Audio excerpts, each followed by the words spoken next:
I heard you say something years ago about don't read wide, meaning everything that comes out. Pick 2 or 3 authors you read deep, and you read them over and over again. That was very helpful for me because I suffer from a little bit of FOMO when it comes to reading. I'm the guy that every time I'm doing a podcast and somebody says, and then there's this book, I have to buy it right then, which creates a huge collection of books that I've yet to start. But I developed years ago what you said, and then, okay, these are the 3 or 4 people I'm just going to read over and over and over again. Who's on that list for you besides Dallas? Yeah. There are a few folks that I find super helpful. Another one was also had a background in philosophy, ethics, Lou Smedes. Oh, yeah. And Lou taught at Fuller Seminary, where I attended for many years, and was a wonderful writer and thinker. So Lou would be on that list for me. Another one would be a New Testament. Hey, welcome to Simple Faith. My name is Rusty George, and we are so honored to have one of our favorite guests of all time to come back and join us. He's a pastor. He's a best-selling author by the name of John Ortberg. I've known John for many, many years just by his writing and his preaching, and I've known him personally for probably a decade, and he has blessed my life in so many ways. I was so anxious to be able to have him come back on because of his latest book, simply called Steps, where he takes the principles of 12-step groups and sees the spiritual implications, because that's where they came from, and how you can turn that into a daily discipleship plan. This book's amazing, and if lived, it will change your life by helping you have kind of a contextualized version of how to apply the scriptures in your daily walk. I think you're going to love what he has to say, and it's so good, and our conversation went on so long, we're going to do it over 2 parts. So today is part 1. We're going to talk all about books and his relationship with one of the greatest authors and teachers ever by the name of Dallas Willard, also how he reads and writes, and it's going to be really fascinating for all of us. And so if you're interested in growing in your faith, you're going to love this episode. And then next week, we'll have episode 2, where he jumps into the content of his latest book called Steps. You're not going to want to miss that one either.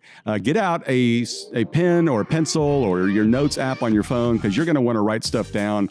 If you are driving, you're going to want to hit pause and yell, "Hey Siri, set a reminder." And she's going to say, "What do you want to be reminded of?" And then you're going to say back what you just heard John say. Boy, that little device has saved me many a times. I'm glad that you're with us. And I want to ask you, if you haven't already, subscribe to the podcast, because out of the thousands of downloads we get every single week, a very small percentage of you actually have it set up to download on a weekly basis. And you want to do that because we drop some extra episodes every now and then you don't want to miss. So here's my conversation with my friend and soon to be yours, John Ortberg.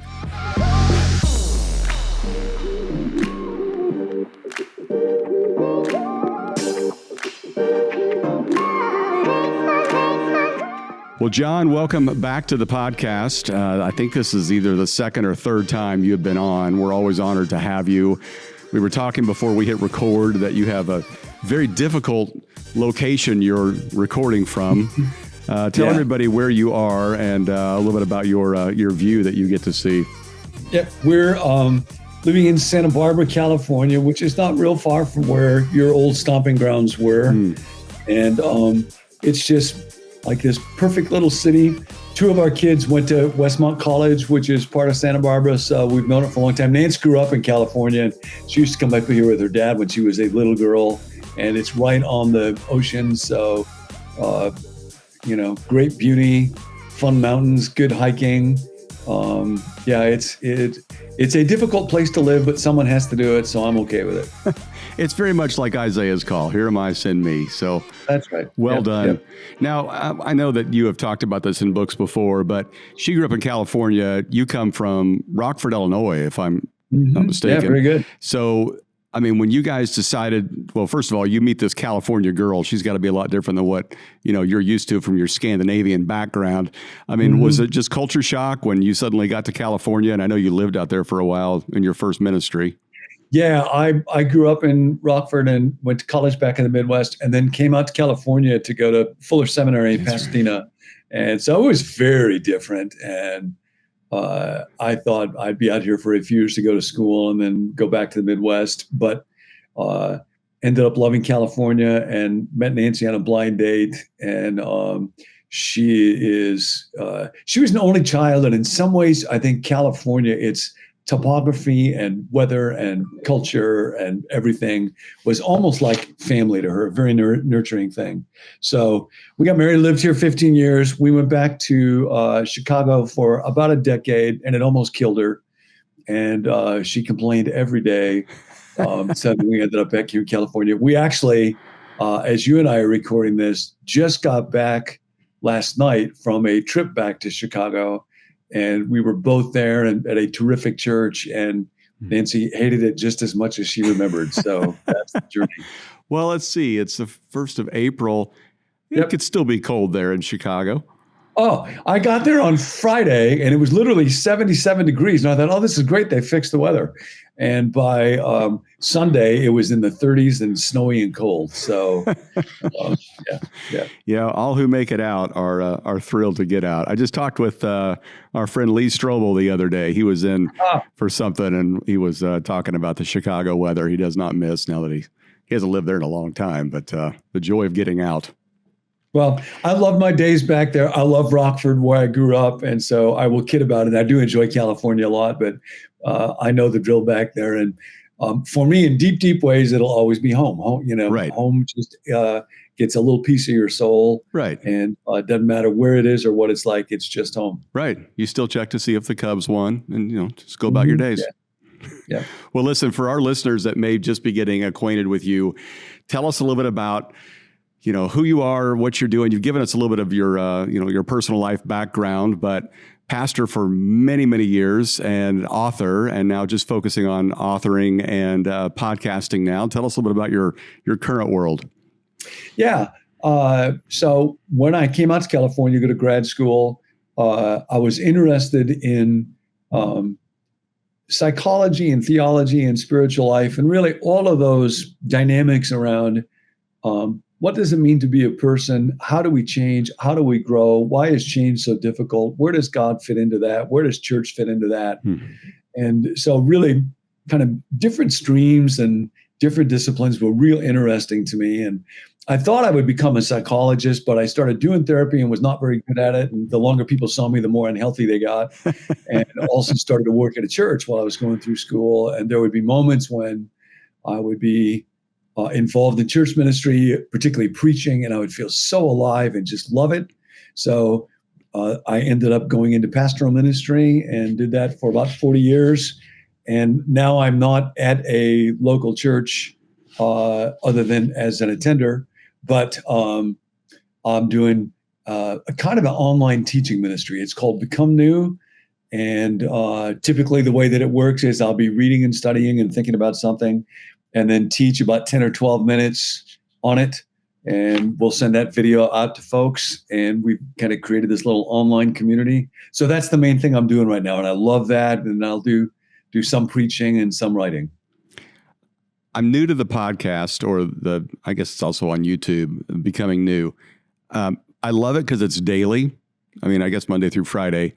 And I love it that it's short, but it feels like I have John Ortberg leading me through my devotional time. So it's actually quite a win for me. Do you enjoy that? Does that scratch that itch of communicating that maybe you might be missing out on right now? Yeah, very much so. I feel like, for all of us, like part of the journey of life is just figuring out how am I wired and what should I do? What could I do? And for me, it feels like if I was going to try to clarify my own sense of calling and whatever gifts I have, it's mostly around I need input and I need an outlet. Like I need to learn. So I love to read. I love to have conversations like this and different experiences. Being able to learn and feel like I'm growing in that way is a big need. And then I need to have a way to communicate that. I need to be able to talk about it, try to use it to help other people. I find that if I didn't have the input, it would get real thin trying to teach or communicate. However, if I didn't have the challenge of trying to figure out how to communicate, I wouldn't learn in the same way.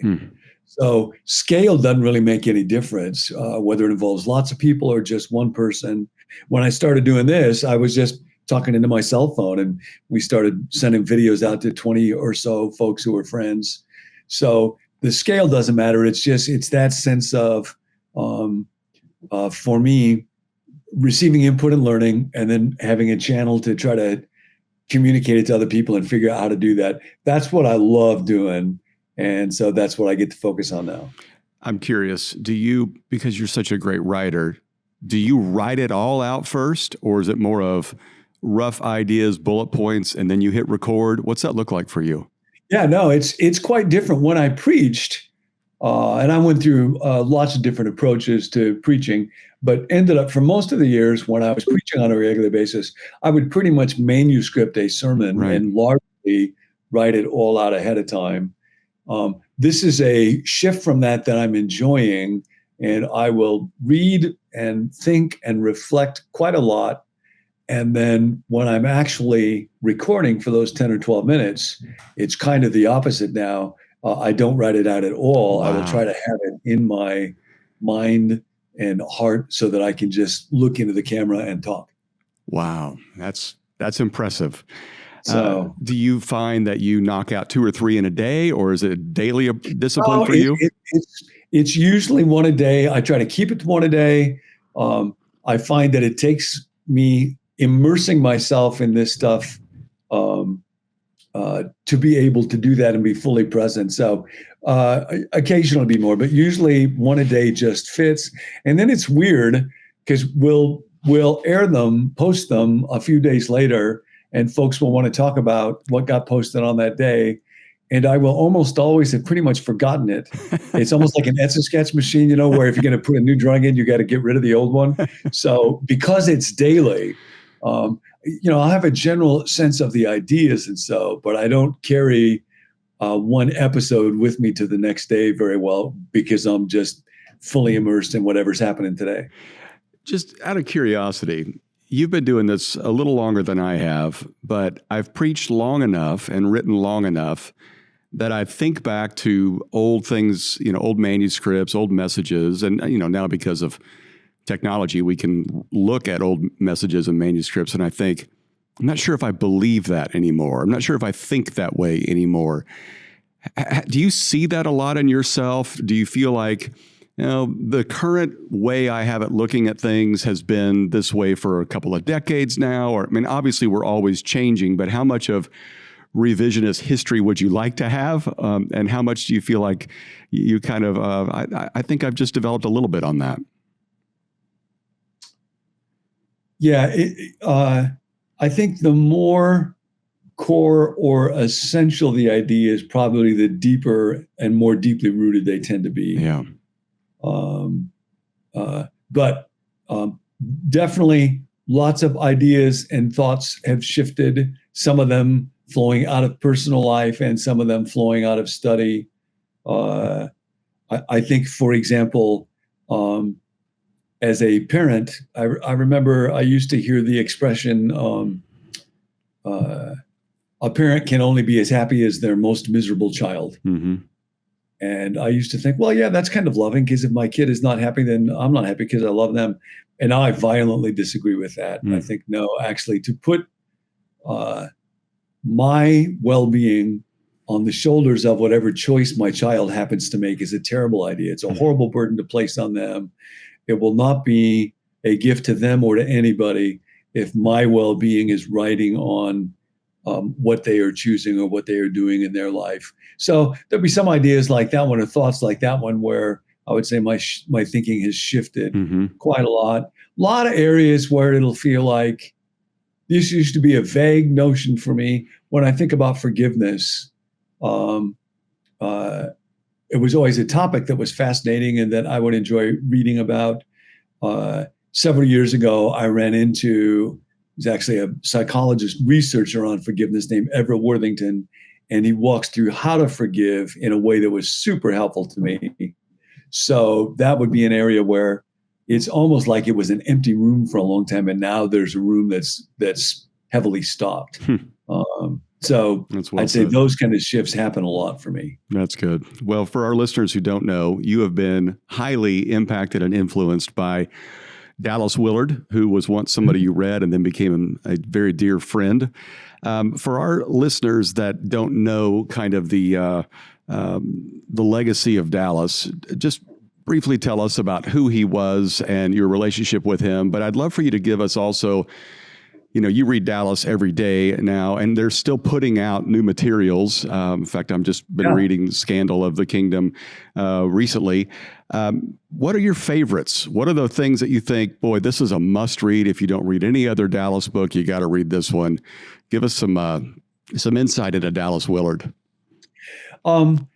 Yeah, Dallas is probably the smartest guy I've ever known. He taught philosophy for many decades at University of Southern California. He actually grew up deeply impoverished rural Missouri. Maybe his first memory when he was 2 years old, his mom died. He tried to climb into the casket. No money. He would get farmed out from one family to another. Grew up in very kind of fundamentalist, under-resourced churches back in Missouri. And so that he would end up becoming a professor or philosopher was extremely unlikely. He was very, very widely read. And as brilliant as he was, his life was better than his mind. I encountered Dallas reading a book, The Spirit of the Disciplines. And I mentioned I've always been interested in change and how does that happen? And Dallas addressed that like nobody I had ever known and integrated psychology and theology and philosophy at a level that I had never experienced before. The thesis of that particular book, that's the book that outside of the Bible, I have read more than any other. He says, my thesis is that authentic transformation is possible if we're willing to do one thing, and that is to arrange our lives around the rhythms and practices that Jesus engaged in, to be constantly at home with and receiving power from his heavenly Father.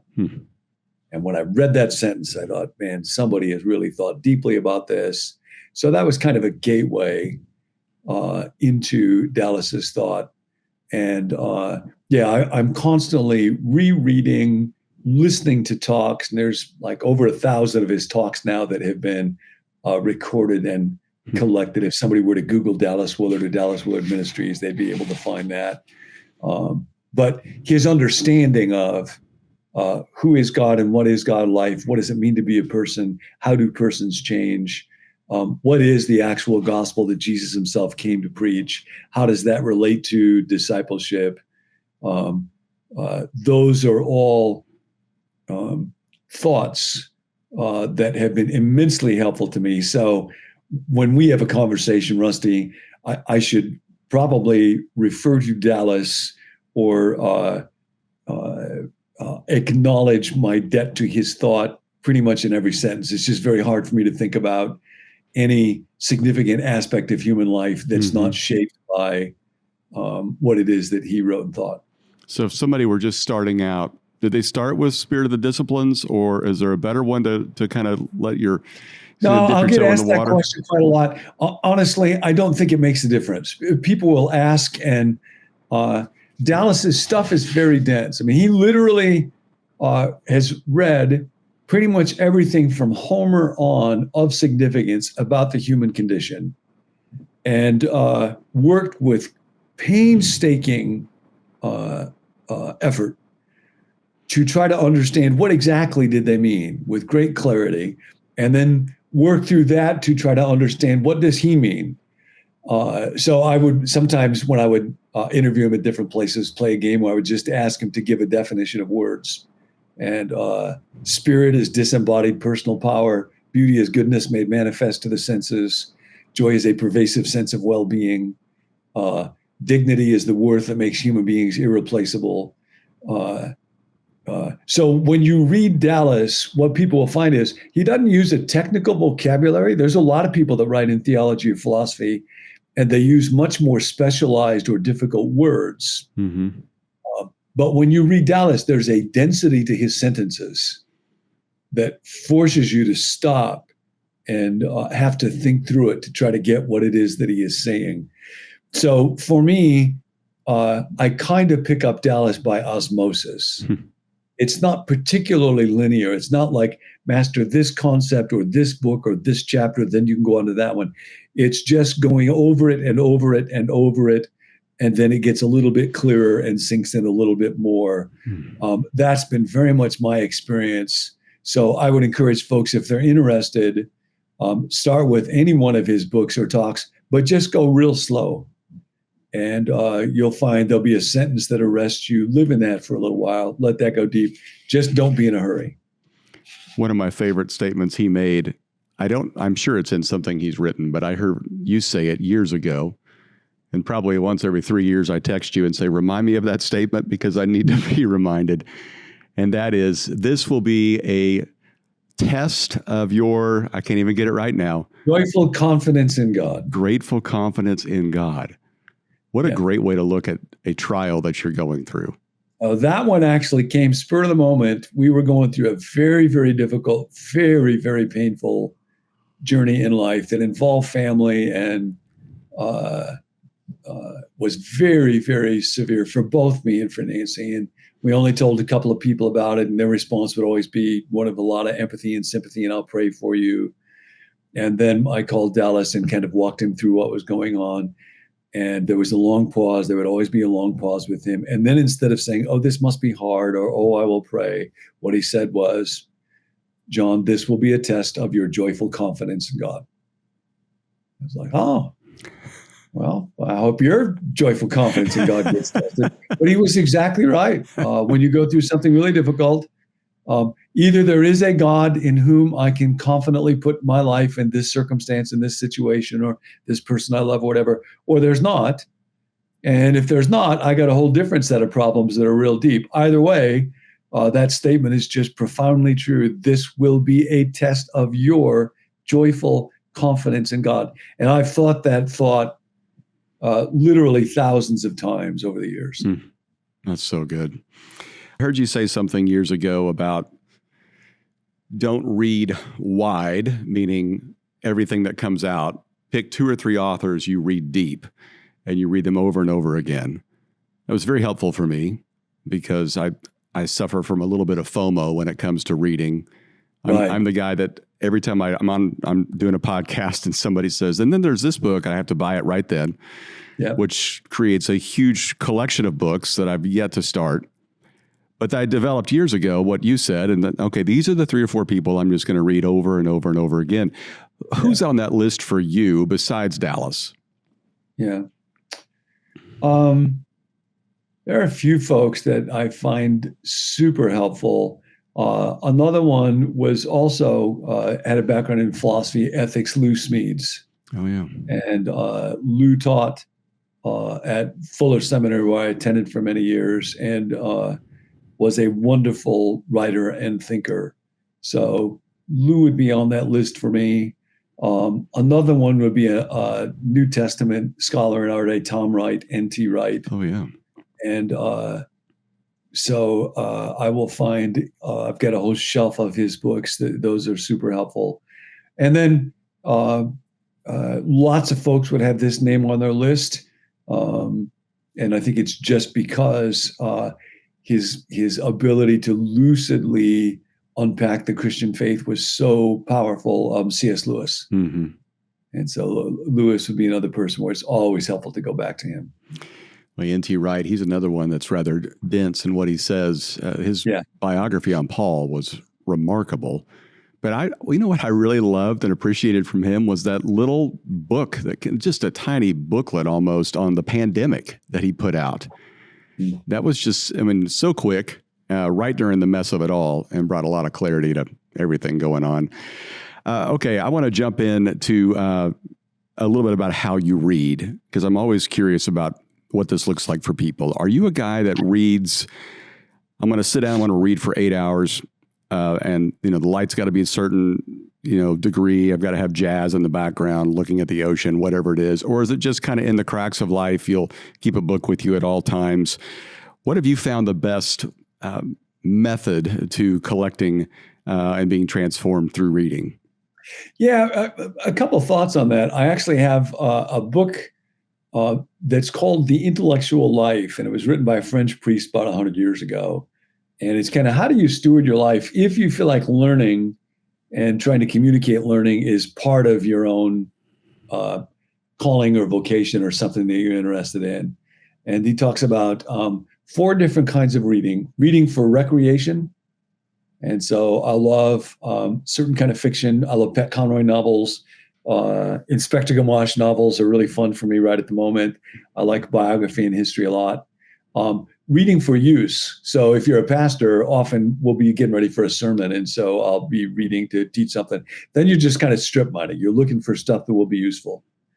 And then a third kind, he says, is reading for edification. I read somebody there that kind of inspires me, lifts up my heart, gets my compass needle pointing the true north. Somebody like Henry Nouwen might be in that category, Ralph Waldo Emerson, something like that. But then the fourth kind gets to what you were saying, formational reading. And that really is, you want to have a very few people that you go really deep.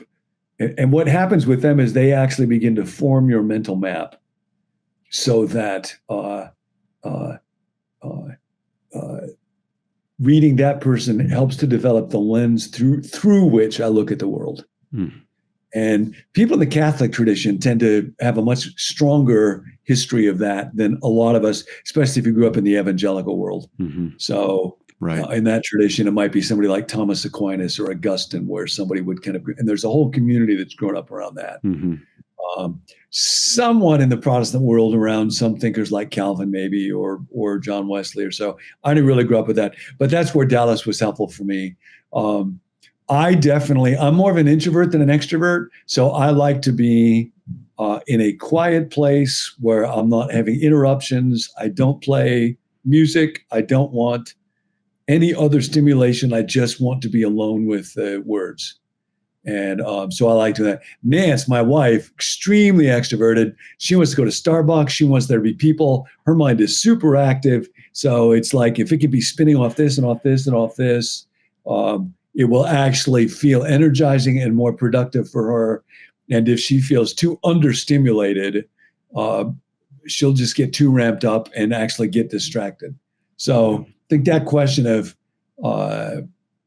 how and where you learn best and read best is a good one for people to ask.